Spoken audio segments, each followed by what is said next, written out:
こんにちは、ロック204チャンネルです。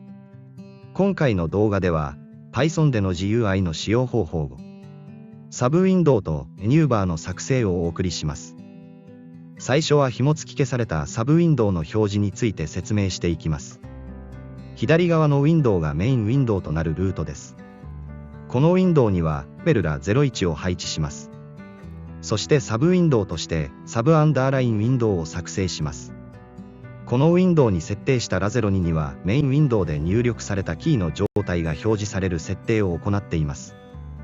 こちらにコード全体を示します。最初に定金多モジュールをインポートし略称として TK を使用します。4行5行はメインウィンドウで入力されたキーをラベルら02に表示するプログラムとなっています。e.keysim は入力されたキーの属性を取得するために使用されています。7行から12行にかけてメインウィンドウのルートの設定を示しています。10行のバインド関数は、キーを感知し次に実行する関数リスプアンダーライン LB を設定しています。サブウィンドウの設定は14行から18行にかけて行っています。14行のトップリーベルはメインウィンドウに紐付けるサブウィンドウを作成するために使用しています。バインド命令の使用はオブジェクト名 .bind として括弧内は、イベント、次に実行する関数を設定を行います。イベントはキープレスあるいはキーと書けばキーを押したときに反応します。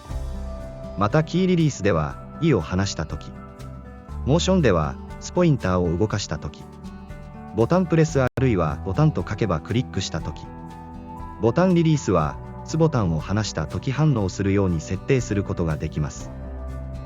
それでは紐付けられたウィンドウを実行してみましょう。こういう形でこちらがメインのウィンドウですね。こちらがサブウィンドウになります。で、こちらで入力した値がこちらに表示されるようになってます。こういう形ですね。表示される。で、メインウィンドウを閉じるとサブウィンドウも閉じるというような形でプログラムされています。プログラムはティキンターをインポートした後、こちらの方が dispLB という関数を作っています。で、入力された値を、こちらの方ですね、サブウィンドウの、LA02 のラベルのところに表示するようになっています。で、メインウィンドウがこちらですね、ルートという名前でメインウィンドウを作ってやって、そしてこちらの方でバインド関数でキープレス、キーが押されたかを感知して、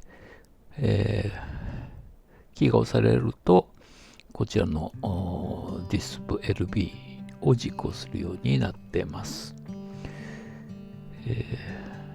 そしてサブウィンドウの方ですね。こちらの方がサブウィンドウというタイトルでウィンドウをトップレベルという、命令で、紐付け、させて作っています。後の設定はだいたい同じですね。で、LB、ラベルの方を、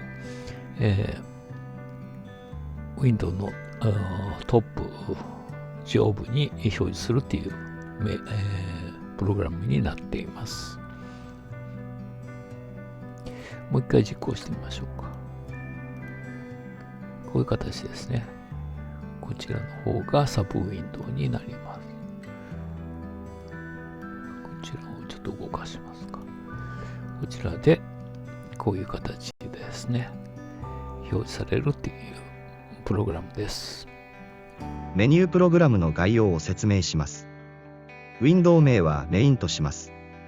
このウィンドウにメニューバーを設置し、メニュー項目として F アンダーラインメニューと E アンダーラインメニューを配置します。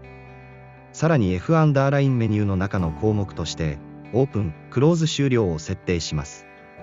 E アンダーラインメニューではカット、コピー、ペーストの項目を設定していきます。こちらにコードの前半を示します。最初に定キンターをインポートした後、略称として TK を設定します。3行から5行にかけて Window Main の設定を行います。そしてメニューバーの作成は TK、メニューマスタメインと子メインに付属するメニューバーとします。メニューバーに表示する F アンダーラインメニューを TK. メニューとしてマスターをメニューバーとして Tier of 0として切り離し不可の状態とします。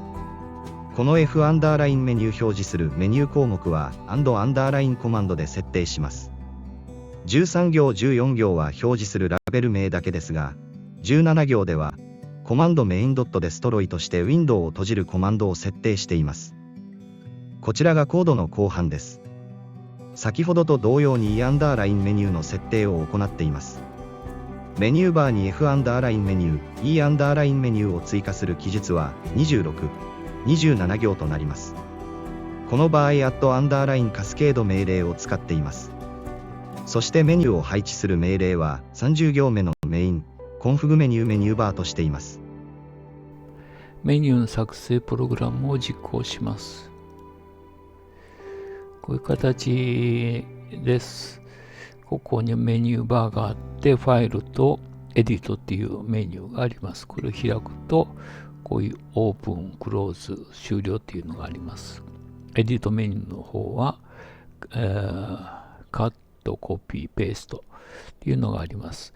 で、今、命令を設定しているのは終了のところだけですね。これを実行すると、こういうふうに、ウィンドウが閉じるようになっています。プログラムの方を見ていきます。インポートで tkinter をインポートして、そして略称を tk としています。そして、ウィンドウの設定、ウィンドウ名をメインとします。そして、メニューバーの作成ですね。